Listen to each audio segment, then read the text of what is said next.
What's up, guys? Pchild bringing you Challenge Rift 37 guide. This is for the week March 5th through March 11th, 2018. This is the Americas server Challenge Rift. So let's go in, take a look, see what we got. As soon as we get in, we're going to click our soul mirror. Looks like we're playing a Necro. We have Sith of the Cycle. This is huge. Damage is increased by up to 400%, 377 on this specific Sith of the Cycle, as long as you have bone armor active. You also have a bone ringer, which isn't going to do anything for us because we don't have command skeletons. We have Briner's Journey boots, which aren't going to do anything for us because we're not attacking with bone spikes. We have some breaches on that increase the damage of our command golem, which again we don't have. We have Dante's Binding, which is important. It's going to give us an additional 47% damage reduction when there is an enemy affected by any of your curses. So the Dante's Binding is going to pair up with Decrepify. As long as we cast Decrepify on one enemy, we will have a 47% damage reduction. Very important.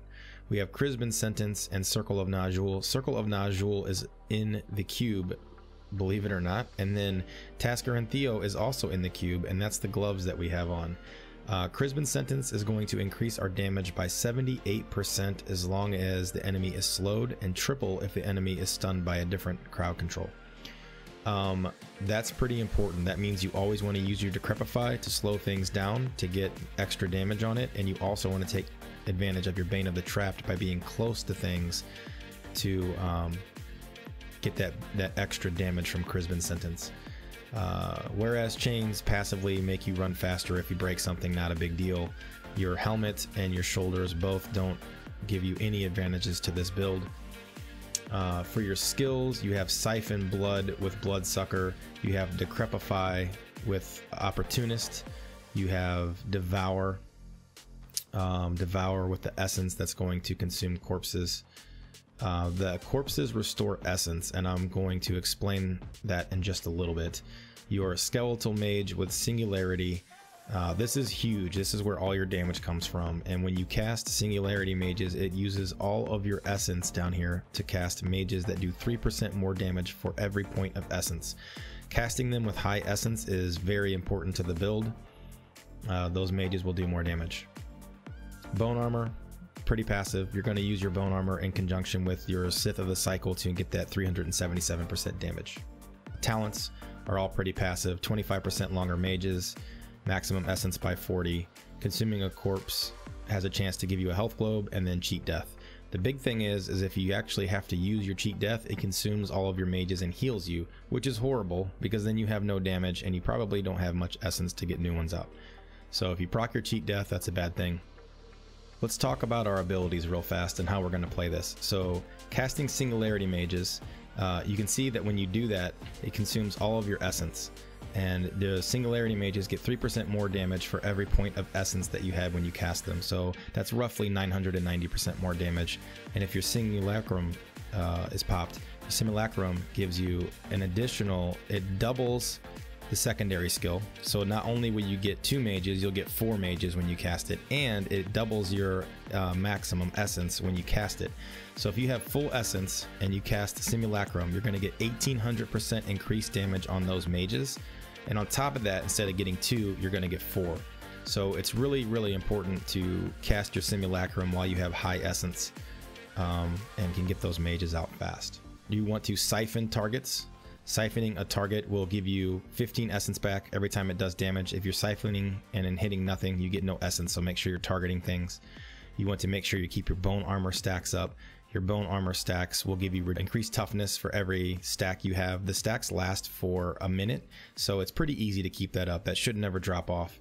Make sure you decrepify everything that you can. Decrepifying things is going to give you toughness from your Dante's Binding. It's going to slow them, proccing your Bane of the Trapped, and also proccing your Crisbin Sentence ring. So that's like a triple edge. You definitely want to use that.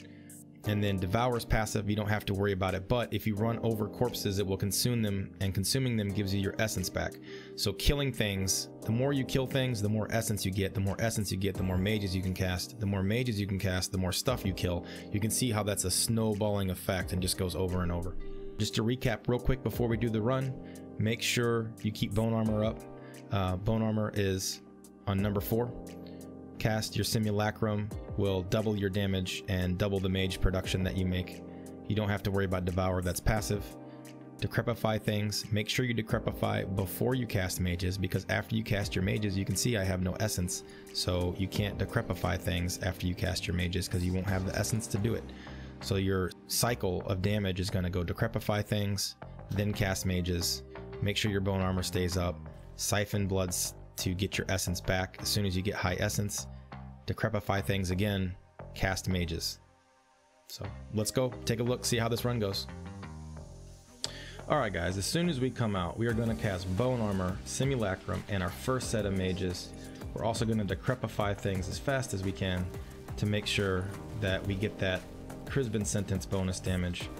Make sure you keep your bone armor up all the times because you want that Sith of the Cycle bonus damage as well. Keep casting your mages as much as you can. I seem to let mine fall off a little too fast there. Didn't get full advantage of that simulacrum, but we're still okay. Again, just keep plowing through the rift, walking your way down. This elite pack, make sure you pull him with the Decrepify, that way he's slowed right off the bat. You also want to cast your mages on the elite if you can. Hover your mouse over him whenever you cast your mages and they will target him and hopefully kill him faster. So again, making sure you have the Decrepify on all these things so you get maximum damage from it. Pick up your orbs, keep moving through the rift. You can't cast Decrepify and then after you cast your mages. So when you move through the rift, you want to make sure that you Decrepify first, then cast your mages. This set of elites here, there's 2 ways you can play this. You can either come kill this set of elites and then keep going around, but there's a channeling pylon the other direction. So the way I do it, I like to pop in, kill that, and come around this way to get all this trash. There's so much trash right here. You can use your simulacrum, you can get your mages out, you can just start blowing this stuff up with your mages as you plow through the rift, making sure you're decrepifying stuff so your mages can get maximum damage out. Keep siphoning blood to get your essence back as you just plow through all this trash. Again, make sure you keep decrepifying things to get that maximum damage out. Can't cast your mages first and then decrepify. You have to decrepify, then cast mages. Otherwise, you won't have the essence to decrepify. That's something I see a lot of people having trouble with, is they're not keeping their decrepify up.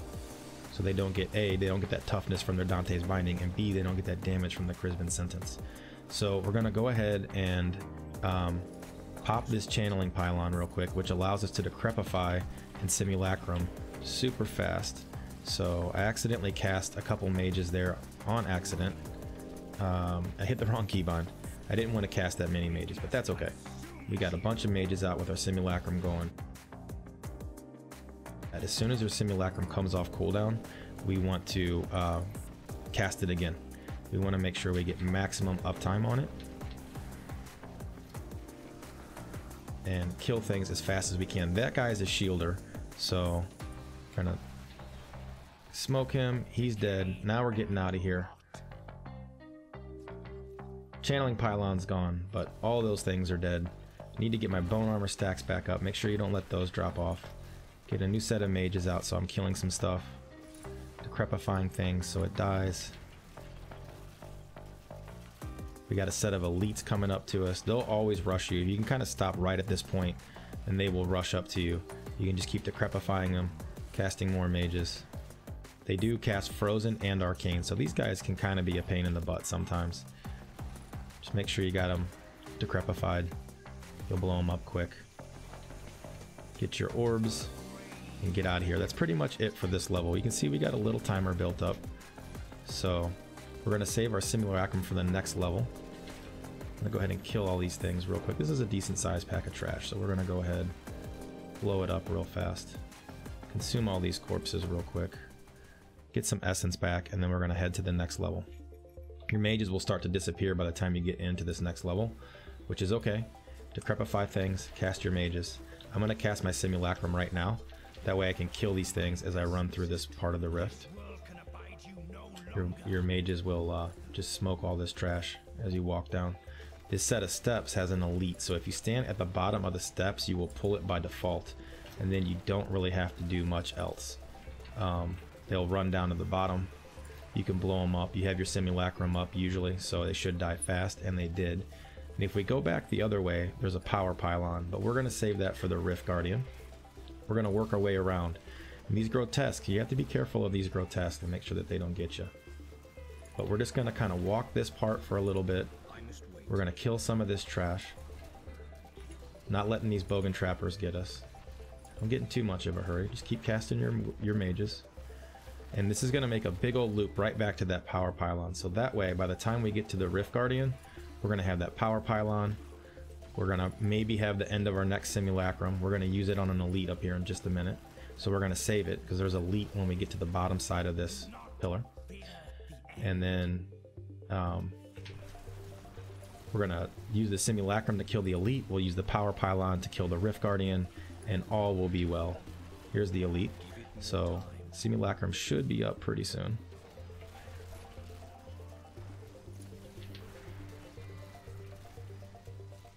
Cast our mages on him. Again, he dies. We're at 98%. Simulacrum is now up, so you can pretty much just run straight to the Rift Guardian. Don't let these bogan trappers get you though. Rift Guardian just spawned. Run over here to your power pylon. And oh, the Rift Guardian just one-shot me. That's funny. Anyways, we got plenty of time. We're gonna pop the power pylon. He just killed us with our stuff up, but we'll get him. These mages will take care of him. No problems. Dead. That's it, man. 16 seconds to spare. That was a pretty sloppy run. You could definitely tighten that run up quite a bit. There's a lot of room for improvement there. I didn't spend a lot of time maximizing exactly where to go. This isn't as hard as last week's challenge. If you're new to Necro, this might be a little challenging for you. I think that casting the simulacrum and using that on cooldown at the right times is pretty beneficial. You don't want to save it too long. Make sure you use it on that first rift. You can pretty much use it on cooldown the whole time because there's so much trash everywhere and you're running into those elites, and then you have that channeling pylon to kill those elites.